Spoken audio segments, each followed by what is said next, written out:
मोहब्बत जिनको होती है शिकायत भी उन्हीं को होती है। रिजाइन भी किए तो रिजाइन हम मंजूर करेंगे तब ना होगा जी। वो खींच के पार्टी में लाएंगे, है ना, मोहब्बत से पकड़ के लाएंगे, जबरन पकड़ के लाएंगे और किसी को दाएं बाएं होने। उन्होंने पार्टी के सीने में खंजर घोंपा है।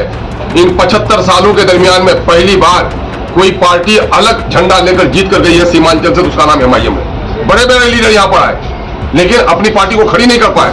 ये सीमांचल के अवाम के दर्द और तकलीफ की आवाज है कि MIM को बहुत कलील मुद्दत में लोगों ने खड़ा किया। और ये समझिए कि 12 साल के बाद के गोद में बच्चा पैदा हुआ उसको जहर दे दे तो कितनी तकलीफ होगी।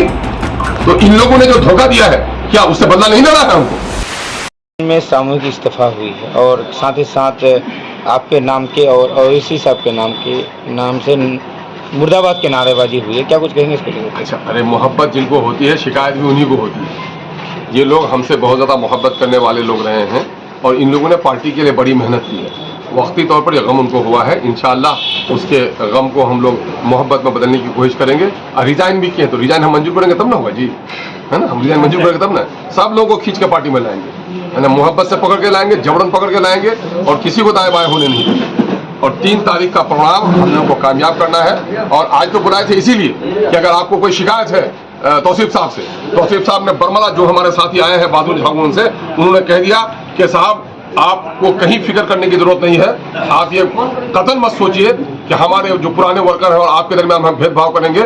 हमारे पुराने वर्करों की पार्टी में हम इलेक्शन नहीं लड़ रहे हैं, आपकी पार्टी में हम इलेक्शन लड़ने के लिए आए हैं। इसलिए आपको हम तरजीहात की बुनियाद पर आपसे मोहब्बत करेंगे और आपको साथ लेकर चलेंगे। ये वादा तो उन्होंने आपके सामने में कर दिया है। अब हमारे लोगों को गिला शिकवा नहीं होना चाहिए और अभी काफी दिन है।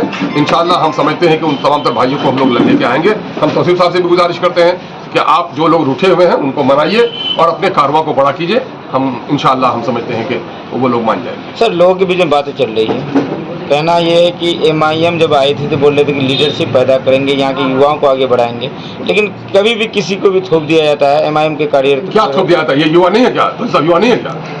तो लोगों का सवाल है सर ये। अरे भाई क्या कुछ कार्यकर्ताओं को छोड़, कार्यकर्ता में ये खूब पुराने कार्यकर्ता भी होते हैं, नया भी कार्यकर्ता होता है। जो बच्चा 5 साल पहले स्कूल में एडमिशन लिया है वो स्कूल का स्टूडेंट है, और जो आज एडमिशन लिया तो स्टूडेंट नहीं हो, तो भी स्टूडेंट हो ना, है ना। तो मामला ये कि कार्यकर्ता की बड़ी तारीफ है। हाँ, एक बात ये है कि पहले से लोग जिन लोगों ने कोशिश की है उनके एहसानात को फरामोश नहीं किया जाना चाहिए। अब ये तौसीफ साहब की जिम्मेदारी होगी कि तौसीफ साहब पार्टी में ये तो बड़े लीडर हैं, वो जीते हुए MLA हैं, लेकिन पार्टी में वो MIM के नए वर्करों में। लेकिन मैं समझता हूं कि अपने पुराने साथियों का इंशाल्लाह कदर मंजिलत करेंगे, नहीं करेंगे तो फिर है। इस वक्त हम लोग का एक ही रुख है। आप ये बात बताइए, हमारे जो दोस्त नाराज हैं कि जिन लोगों ने पार्टी के सीने में खंजर घोंपा है, इन 75 सालों के दरमियान में पहली बार कोई पार्टी अलग झंडा लेकर जीत कर गई है सीमांचल से, उसका नाम MIM है। बड़े बड़े लीडर यहाँ पर आए लेकिन अपनी पार्टी को खड़ी नहीं कर पाए। ये सीमांचल के अवाम के दर्द और तकलीफ की आवाज है कि MIM को बहुत कलील मुद्दत में लोगों ने खड़ा किया। और ये समझिए कि 12 साल के बाद के गोद में बच्चा पैदा हुआ उसको जहर दे दे तो कितनी तकलीफ होगी। तो इन लोगों ने जो धोखा दिया है क्या उससे बदला नहीं लेना है हमको। अगर उससे बदला लेना है, अगर पार्टी के सच्चे सिपाही हैं तो यकीनन है कि अपने घर का झगड़ा हम लोग तय करेंगे, लेकिन जिसने पार्टी को बर्बाद किया उससे बदला लेने के लिए सर बकफ होकर लड़ेंगे। सर, 3 तारीख के प्रोग्राम को लेकर 3 तारीख के प्रोग्राम के लिए हम आप लोगों से गुजारिश करते हैं कि वक्फ के काले कानून ने मुल्क के संविधान को तोड़ने की कोशिश की है। मुसलमानों के बाप दादा की दी हुई जायदाद जो वक्फ की जायदाद है, जो हमारे मसाजिद हैं, जो हमारे मकबरे हैं, ईदगाहें हैं, कब्रिस्तान हैं, दूसरे मजहबी इबादत खाने हैं, इस पर हुकूमत ने कब्जा करने की नापाक कोशिश की है।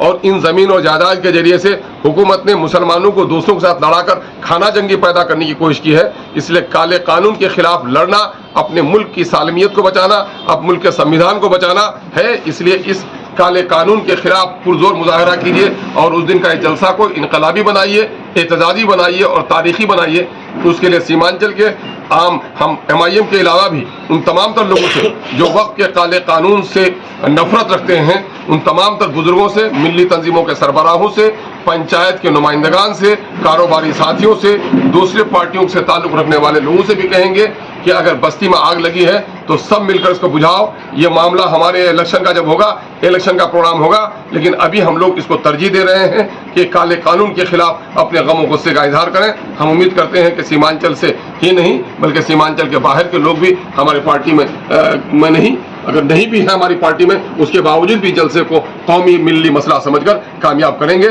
ये ओवैसी जनाब बैरिस्टर सुदन ओवैसी साहब कल शाम तक इंशाल्लाह तशरीफ लेके आएंगे।